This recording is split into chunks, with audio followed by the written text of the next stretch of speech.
Friends, welcome to this new lesson. तो आज जो हम देखेंगे फ्रेंड्स, जो मध्य प्रदेश में फॉरेस्ट रिसोर्सेज हैं उनके बारे में हम पढ़ेंगे। ठीक है, तो सबसे पहले आप अगर देखोगे कि मध्य प्रदेश में फॉरेस्ट को जो क्लासीफाई किया गया है तो उसके नंबर ऑफ बेसिस हैं। सबसे पहले जो है फ्रेंड्स, उसको हम on the basis of climate उसको जो है क्लासीफाई कर सकते हैं। जो मैप बना था on the basis of climate ही था। तो सबसे पहले हम on the basis of climate, फिर on the basis of administration, वहाँ पे किस तरह का एडमिनिस्ट्रेशन है, किस तरह की रिस्ट्रिक्शन है, हम उसके आधार पे भी उसको कर सकते हैं। फिर हम on the basis of species भी कर सकते हैं, और उसके बाद हम एक रीजनल बेसिस पे भी उसको क्लासीफाई कर सकते हैं। तो एक एक करके हम सारे देखेंगे। ठीक है, सबसे पहले हम देखते हैं on the basis of climate. तो आप देखोगे कि अगर हम मध्य प्रदेश में ये जो नॉर्थ वाला हिस्सा है, या नॉर्थ वाले हिस्से में फ्रेंड्स हम जब जाते हैं तो यहाँ पे कौन सा ट्रॉपिकल ड्राई डेसिडियस फॉरेस्ट है। मतलब सबसे ज़्यादा जो ड्राई थॉर्नी फॉरेस्ट है वो ऊपर ही मिलता है। उसके बाद अगर आप इधर आओगे तो ट्रॉपिकल डेसिडियस फॉरेस्ट मिलता है, जहाँ जो पूरा जो फॉरेस्ट होता है वो कैसा होता है, डेसिडियस होता है। मतलब वो एक टाइम पे अपनी लीव्स को गिरा देता है। इसके बाद हम जो नीचे आते हैं एकदम साउथ में, तो यहाँ पे जो है हमको सबसे ज़्यादा फॉरेस्ट रिसोर्स मिलते हैं, सबसे ज़्यादा रेन भी यहीं होती है। तो आप देखो कि यहाँ सेमी डिसीडियस है, मतलब कुछ जो ट्रीज होते हैं वो एवरग्रीन होते हैं, वो मतलब उनकी पत्तियां हमेशा रहती हैं, और कुछ जो ट्रीज होते हैं वहाँ पे वो अपनी पत्तियों को गिरा देते हैं। ठीक है, तो ये थॉर्नी फॉरेस्ट अगर आप देखोगे फ्रेंड्स, तो थॉर्नी फॉरेस्ट के बारे में हम देखते हैं। तो ये जो है फ्रेंड, ये 75 से यहाँ पे आपकी फ्रेंड जो है 50 से 75 सेंटीमीटर यहाँ पे रेनफॉल होती है। और यहाँ पे जो मेनली थॉर्नी फॉरेस्ट होती है, जैसे कि आप बबूल जो होता है, बबूल ट्री, या हमारा जो खैर होता है, ठीक है, वो होता है। उसके बाद अगर आप आ जाओगे, हम जो यहाँ पे ये वाला जो है हमारा ट्रॉपिकल डेसिडियस, तो ट्रॉपिकल डेसिडियस अगर हम देखेंगे तो ये जो हमारा फ्रेंड यहाँ पे मैं लिख देता हूँ इसको, ये जो हमारा ट्रॉपिकल डेसिडियस है, यहाँ पे अगर आप रेनफॉल देखोगे फ्रेंड, तो ये 75 से 100 सेंटीमीटर रेनफॉल होती है। ठीक है, और यहाँ पे मैंने जैसे आपको पहले भी बताया कि सभी जो ट्रीज़ होते हैं वो कैसे होते हैं, डेसिडियस होते हैं, और सभी जो ट्रीज़ होते हैं वो एक टाइम पे अपनी लीव्स को गिराते हैं। ठीक है, और इसमें जो ट्रीज़ की जो मेन स्पीसीज आती हैं वो कौन सी आती है, आपकी जो टीक फॉरेस्ट है तो वो आ जाता है। ठीक है, फिर नीम वो आ जाता है, पीपल जो ट्री है वो आ जाता है। अगर हम एरिया की बात करें तो ये कौन से एरिया में होते हैं फ्रेंड, तो होशंगाबाद जो हो गया आपका, बैतूल हो गया आपका, छिंदवाड़ा हो गया, तो ये उन एरियाज़ में होते हैं, और एक सागर। तो आप यहाँ अगर मैप में देखोगे आपको क्लियरली दिखेगा कि ये वाला जो एरिया है हमारा, ठीक है, मैं यहाँ दिखा देता हूँ। तो ये कौन सा है, जैसे हमारा यहाँ सागर हो गया, ठीक है, फिर यहाँ होशंगाबाद आ गया, बैतूल इधर आ गया, इधर नीचे इस साइड छिंदवाड़ा आ गया, तो ये उस साइड में है। अब जो यहाँ ऊपर आप देख रहे हो कि थॉर्नी फॉरेस्ट कहाँ पे फ्रेंड, थॉर्नी फॉरेस्ट जो आपका ये ग्वालियर इलाका हो गया, ठीक है, फिर ये जो ऊपर आपका चंबल, जो चंबल बेल्ट पूरा हो गया वो, तो वहाँ पे क्या है, हमारे थॉर्नी फॉरेस्ट है। उसके बाद अगर आप आओगे ट्रॉपिकल सेमी डेसिडियस फॉरेस्ट, तो सेमी डेसिडियस जो फॉरेस्ट होती है फ्रेंड, वहाँ पे जो रेनफॉल होती है वो अराउंड, इसको यहाँ पे हम बता देते हैं, तो यहाँ पे जो उसकी रेनफॉल होती है फ्रेंड्स, वो 100 टू 150 सेंटीमीटर रेनफॉल होती है। मतलब यहाँ पे आप देखोगे कि सबसे ज़्यादा रेनफॉल यहीं पे होती है। ठीक है, और इसमें मैंने आपको बताया कि कुछ ट्रीज़ ऐसे होते हैं जो आपके जो लीव्स एवरग्रीन होते हैं, और कुछ ट्रीज़ डेसिडियस ही होते हैं। और यहाँ पे आप जैसे देखोगे मेन जो स्पीसीज होती हैं वो कौन सी है, साल ट्री है, ठीक है, फिर आपका बम्बू है, ठीक है, महुआ है।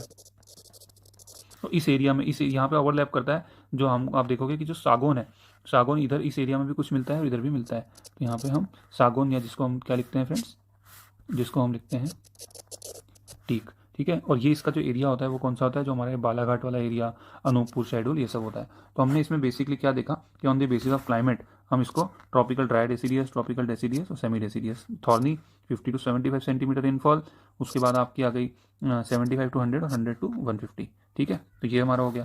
अब अगर आप on the basis of administration आप उसको क्लासीफाई करोगे फ्रेंड्स, तो इसमें जो मेनली है वो क्या है, तीन हम उसको कर सकते हैं डिवाइड।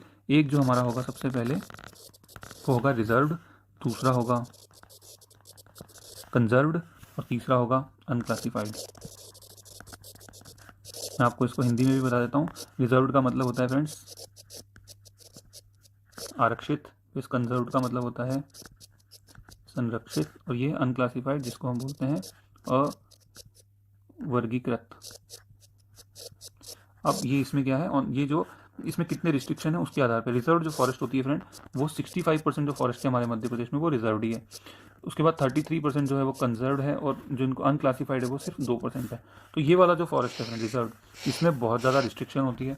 ठीक है, और इसमें वन कटाव, पूरा जो हम फॉरेस्ट को काटना पूरा रिस्ट्रिक्टेड होता है, यहाँ पे आप नहीं कर सकते हो। ठीक है, और जो कंजर्व होती है उसमें भी रिस्ट्रिक्शन होती है, बट अगर कंपेयर टू रिजर्व करेंगे तो वो क्या होता है, थोड़ी सी उसमें रिलैक्सेशन होता है। अनक्लासिफाइड में कोई रिस्ट्रिक्शन नहीं होता है फ्रेंड्स, ठीक है। अच्छा, अगर हम स्पीसीज़ की बात करें तो स्पीसीज़ वैसे तो ज़्यादा है, पर अगर आप दो स्पीसीज़ मेन देखोगे फॉरेस्ट की फ्रेंड, तो आपकी एक जो है सबसे पहले वो है टीक फॉरेस्ट, जो हम डिस्कस करते हैं। तो टीक फॉरेस्ट का अगर आप साइंटिफिक नेम देखोगे तो इसका साइंटिफिक नेम है फ्रेंड टेक्टोना ग्रैंडिस।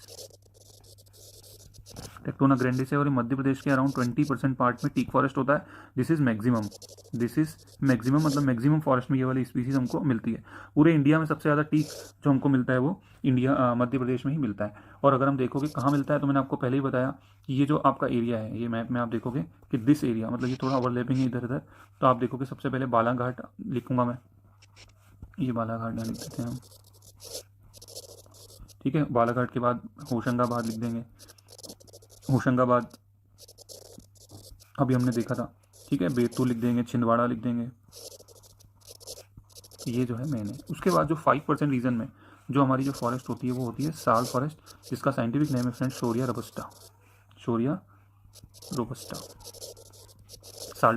साल्ट्री अराउंड 5% थोड़ा सा ज़्यादा हो गया अप्रॉक्सीमेशन के हिसाब से, कुछ 4.15% होता है, ठीक है। और ये जो है हमारा, ये मंडला में होता है फ्रेंड्स, उमरिया में होता है, ठीक है। तो आप ये ध्यान रखना कि जो डेसीडियस और सेमी डेसीडियस में ही आपको साल ट्री और टिक ट्री मिलेंगे, ठीक है। जो सागौन है और साल है वही मिलेंगे आपको, शेडोल में आपको कुछ हिस्से में मिल जाता है, ठीक है। तो ये हमारा हो गया फ्रेंड्स। इसके अलावा फ्रेंड्स हम कई बार डेंसिटी के बेसिस पे भी हम डिवाइड करते हैं। तो अगर आपसे कोई पूछेगा कि आप मुझे बताइए डेंसिटी के आधार पर, तो आप बोलिएगा 3 जो पार्ट्स हैं। तो आप यहाँ देख सकते हो, अगर मैं यहीं ड्रॉ करूँ तो ये, अगर आप देखोगे इधर, अगर मैं इसको यहाँ एक लाइन ड्रॉ कर दूँ फ्रेंड्स, इधर वाली, इसको थोड़ा सा हम कलर चेंज करते हैं, और अगर ये इधर आप ड्रॉ करोगे तो ये जो इतना एरिया है यहाँ पे फ्रेंड, जो मैंने ब्लू लाइन के इधर वाला एरिया, यहाँ पे हमको लेस डेंस फॉरेस्ट मिलेगी, ठीक है। और अगर आप देखोगे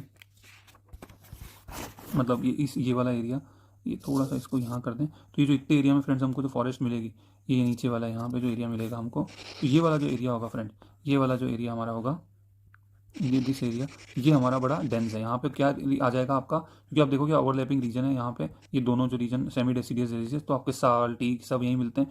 तो आपका बालाघाट, छिंदवाड़ा, फिर आपका होशंगाबाद, बैतूल, ये सब मंडला, ये सब रीजन आ जाएंगे। और आप इस इधर जाओगे इधर ऊपर, तो यहाँ पे आपको डेंस मिलेगा, यहाँ वेरी डेंस है और यहाँ डेंस है, ठीक है। ये ऊपर में ये यहाँ पे लाइन आपको दिख रही है, यहाँ पे खैर सागर जो इलाका है आपका, सागर का, ठीक है। और ये आपका दमोह का इलाका, कटनी, सतना, ये सब जो है आपका उधर है। तो मैंने जो रीजनल बेसिस बताया था आपको, तो आप अगर आप इसको देखोगे कि जो हम सदन नर्मदा रीजन, मतलब ये वाला जो रीजन है, यहाँ पे वेरी डेंस फॉरेस्ट है। और फिर आपका जो विंध्य केम्यूर रीजन है, वहाँ पे डेंस फॉरेस्ट है, ये विंध्य केम्यूर, सागर, दमोह, ये सब रीजन।